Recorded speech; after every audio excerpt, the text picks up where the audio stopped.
একটা সরকার মাত্র 1 মাস বসছে, এখন কি 1 মাসও হয়নি এখনো, এর একটা আন্দোলনের জন্য সবাই পড়ে রাখছে। এতদিন আন্দোলনগুলো কোথায় ছিল আপনাদের? আর সিডাঙ্গা ভাষা থেকে হদ আছে ফুদুদ নাই তাই না মেডা দিয়ে বার্তা না। বর্তমান বাংলাদেশ উগো 15 বছরের সংকটতুন যিবে বাক স্বাধীনতা হরণ যিবে আরা সবসময় দেখি যে সরকার আইসি ইবে সবসময় যে কোনো চ্যানেলের গলা টিভিতে জিবেন ওনারা C+'ও ওনারা জানেন যে ওনারা C+ পর্যন্ত 1 মাস বন্ধ রেখে যাবে বাক স্বাধীনতার সবচেয়ে বড় কি মানব লঙ্ঘন। এই সময়ের মধ্যে ডক্টর ইউনূসের মতো মানুষ একজন ক্ষমতার মধ্যে আর ছাত্র জনতা আর যে জেনারেশন যে ছাত্র জনতা ইতারা চাই বলে আজিয়ে ছাত্র জনতা কলা হারণে আজ ডক্টর ইউনূস এই সরকার দায়িত্ব লিগি, কিন্তু আর ইন্টারন্যাশনাল গো ফিগার ডক্টর ইউনূস কোনো সাধারণ ফিগার ন। বাংলাদেশ আগামী 100 বছরও কি এই ধরনের ডক্টর ইউনূস থাকবে বলে আমি মনে করি। এবং এই ধরনের মানুষের কিছু কুচুকরি মহল নানা ধরনের আর্য 15 দিন নৈক্য সরকার এই সরকারের কী করছে সুন্দর করি নানা ধরনের দাবি দাবার হতা হই কিছু সাময়িক আনসার সাজি সাময়িক সাজি এভাবে করি যে আর যে উগ্র সরকারের বেকায়দা ফেলাতাম চাই ইবে রিয়েলি আমি মনে করি সবচেয়ে গর্হিত কাজ। এবং ডক্টর ইউনূসের যে গো ফিগার ওনারা যারা বিদেশত পড়ালেখা করছে বিদেশত গিয়ে আমরা সবসময় দেখি ডক্টর ইউনূস ইন্টারন্যাশনাল কি ফিগার। এই ইন্টারন্যাশনাল ফিগারে কেন আর দেশত্ববাদী ইউজ করছি আমি এন্ন করি আর কী করি এই মানুষের কেন বেকায়দাত ফেলাইম আর সেই গৃহীত রাজনীতি এখন আর মেন্টালিটি যে উন্নয়ন নয় এবার প্রমাণিত গত হালিয়ে যে ঢাকা শহর যে ঘটনাঘট ঘটটি সচিবালয় যে ঘটনা ঘটটি ইভেন আর এখনও সে নোংরা রাজনীতির উগ্র ইন্টারন্যাশনাল মানুষের লড়াই খেলির। এবার ওনারা জানন দে ডক্টর ইউনূস একটা কথা হয়ে আয় সোয়াব ন জানি আয় এত কিছু ন জানি আয় এই বন্যতার করলে কী করছি 1000 কোটি টাকা ওনারা আনি দিই এত বড় হতা আসছে যে বাংলাদেশের বুকুত কেউ হইন না পারে। বাংলাদেশের বুকুত যারা করছি ওগো ফিউনও জানন্দ না ওই গত সরকার ফিউনও কী করছে 400 কোটি টাকার মালিক আর বছর ব্যাকির দেশেরও লুটি ফুরি খাই। তাই সবসময় একখান জিনিস মনে করি আজ যারা এই সরকারের সাপূর্ণ করি নানা ধরনের দাবি দাবা করবি তারা অবশ্য কোনো কুচুকরি মহল কোনো ধরনের হীন কোনো উদ্দেশ্য আছে। এই উদ্দেশ্যের কারণেই তারা এই দেশখানের আবার নতুন করে উশৃঙ্খল এবং উশৃঙ্খল করে ফেলাই এই জিনিসগুলো করে। গত 15 বছর যে সরকার বাংলাদেশের ভিতর রান করছি অনে আর সব সময় জানি দিবেন আর পর্যন্ত যারা দেশত আসছিলাম এই তারা গুণগান গণ খুঁজছি যদি গুণগান নগায় এবং ওনা দেখুন তারপর দিন ওনারা চ্যানেল বন্ধ করে দিই ইভেন C+'র দেখি গিয়ে ওনারা ব্যাখ্যিনে জানন এবং প্লাস পাশাপাশি অন্যান্য প্রত্যেক বাংলাদেশত আরও বহুত পত্রিকা বহুত টেলিভিশন তারা বন্ধ করে দিই কিন্তু বাংলাদেশ সত্যিকারের কি নোয়াছিল বাক স্বাধীনতা নোয়াছিল। গত 15 বছর পরে প্রথম আরা স্বাধীনভাবে হতাহর স্বাধীনভাবে মানুষের লই চলাফেরা করে স্বাধীনভাবে ব্যাকিন হইতারিত এর গুমই এর কুনই এইসব বিষয় কিনা আরা তুলে ধরতে।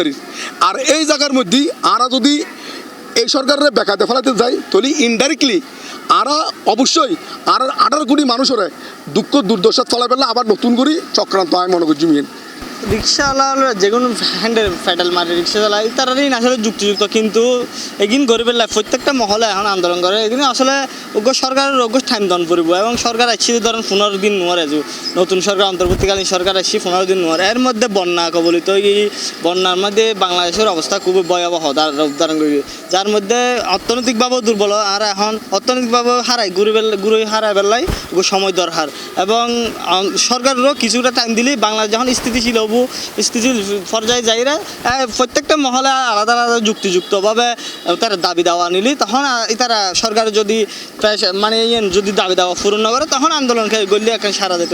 এখন দাদা দিয়ে অস্বস্তি মানে পরিস্থিতিরা গোলাটা করে বেলায় কুচক্রি মহলে এগিন মানে মানুষরা উস্কাই দেয় বিভিন্ন দলরা যেমন ধরেন আনসার বাহিনী এই অটোরিক্সে এরকম বিভিন্ন মহলরা উস্কাই দেয়। তো আরা অনুরোধ করি বেগুন বাংলাদেশ খান স্থিতিশীল এখন পর্যন্ত বেগুন যাতে ধৈর্য ধরিরা সহযোগিতা করিরা মানে এগিয়ে যাই বেলায় সুন্দর করি সাদা বেলায় সময় দেওয়ানোর পরে তারপরে দেওয়া ফেস করলে বেশি ভালো হবে।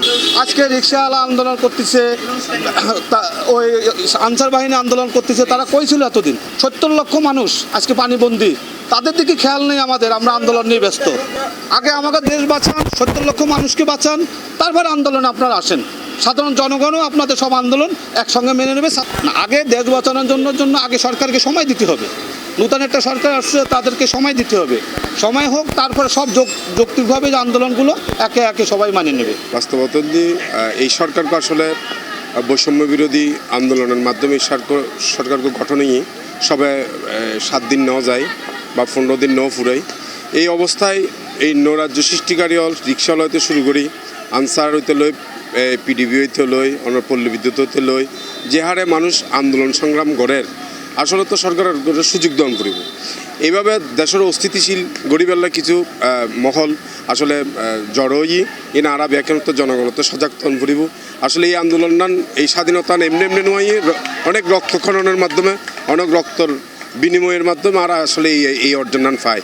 দেশবাসীর কাছে অনুরোধ, আসলে দেশের স্থিতিশীল করি আর আসলে দেশান কীভাবে গঠন করা যায়, ওই সরকারের কীভাবে সহযোগিতা করা যায়, ইয়ে না আরা যদি ব্যাকুণ ঐক্যবদ্ধ তাই ইনশাল্লাহ আরা সোনার বাংলা গঠন। চট্টগ্রামের মানুষ বিশেষ করে বন্যা পরিস্থিতি যেভাবে ঝাঁপাই পড়ছি আগর তুলনায় এবারও তারা যথেষ্ট সুনামের সহিত যথেষ্ট তারা যে এখন সুনাম আছেন ইয়ে লইরে যথেষ্ট বন্যা পরিস্থিতি মোকাবেলা করে।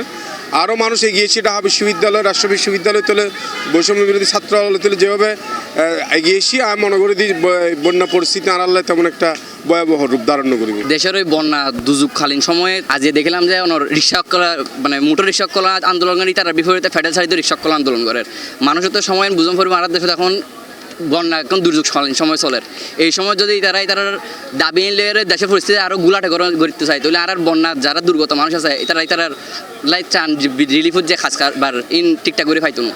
এই সময় পরিস্থিতি বিবেচনায় আর যে দাবি দাওয়া কিনা আছে যৌক্তিক দাবি আর গুজুম, কিন্তু দেশরে এবং দেশের যে তত্ত্বাবধায়ক সরকার আছে আর তারা কিছু সমাধান করবো। এই সময় যান তারা দেশের গুছাই লইরা এবং আমরা দাবি পূরণ করতে পারে আর সিচুয়েশন বুঝে আর দাবি দাওয়া তুলুম। এই দেশের এখন সংকটকালীন সময়ে আর বেগুন নিজেরাকে তুন বিবেচনা বোধ করিয়ে দায়বদ্ধতার খাতিরে নিজেরা আগে এসুন দেশের লাই জনতার সম্পৃক্তমূলক সরকার গঠনে, এই সরকার গঠন এবার পরে একদম নতুন এই বাক স্বাধীনতার নাম দিয়ে এই দাবি ওই দাবি বেকুনা তৈরি করে।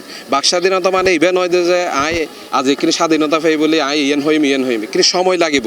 একখান জিনিস তৈরি হইবার পরে জিনিস এবার সুন্দর বন্টন এবার ওইবার লাগে কিন্তু সময় লাগিব। সময় ন দিলে আতুন ইয়েন লাগবে হইলে কিছু নব গুড়ফা মানে গুড়ফা না হাঁদিরে নব বুঝন ফরিব আর এই সময় কি সময় পার করি। এখন যে পল্লী বিদ্যুৎ কল তারপরে আনসার বিডিবি হল যে আন্দোলন করেন আর এখন বন্যার বিপর্যয় চলে বাংলাদেশের মধ্যে প্রায় 25-30 লাখ মানুষ কি বন্যা দুর্গতই। তখন এর ভিতরে যদি আর নতুন করে এই ইয়ে লাগবে করি তলে দিয়ে তো পুরো গুড়া ফলার আহান না। আর এত বছর 16 বছর ধরে তোরা বেকুন ক্ষমতাটা ছিল, ক্ষমতা তাইবার পরে তোরা ইতার ফাঁস আড়িয়ে বড়ই ইতা তখনও মানে দাবি দাওয়া নগর এখন এর এই নতুন ফোয়ারে তো ইয়ান চালি তো নবু ইতার তো না টিয়া আছে না গিয়ে আছে না ইয়ে আছে প্রায় 164-170 বিলিয়ন ডলারের আর দেশের এই দুর্নীতির ইয়ে আর দেশত ইয়াই নেই মানে টিয়াই নেই। এখন এর ভিতরে যে তোরা এটা আন্দোলন কর তাহলে হনো কিছুই নবী নদী গুড়ো ফোয়ালে এই ছোট কিছু কারণে হানা তোয়ার ফান গয়ে যাবে। আমি মনে করি তারা যথেষ্ট পরিমাণ বুঝে হনকে আর কুট চালর হারানেই তারা এই জিনিস হিসেবে করি এই সময়তে এই করে চলিবার হন ইয়া নেই সুযোগ নেই। ইতারলে উগ্র সময়ের ফরেজের যখন সরকারি বে আরও স্ট্রং হবো অর্থনৈতিকভাবে সামাজিকভাবে ব্যাক সেক্টর তো যখন এই স্ট্রং হবো তখন হলতে আর দাবি দেওয়া যৌক্তিক দাবি দেওয়া উদর দাবি দেওয়া ন যৌক্তিক দাবি দেওয়া হইলে তারা পূরণ করিবার আশ্বাস দিতে হবে। এখন কিছু নাই কেন ইয়া করিব এই নদীর পুরো বৌতাবাজি তার দাবি দেওয়া বেকিন।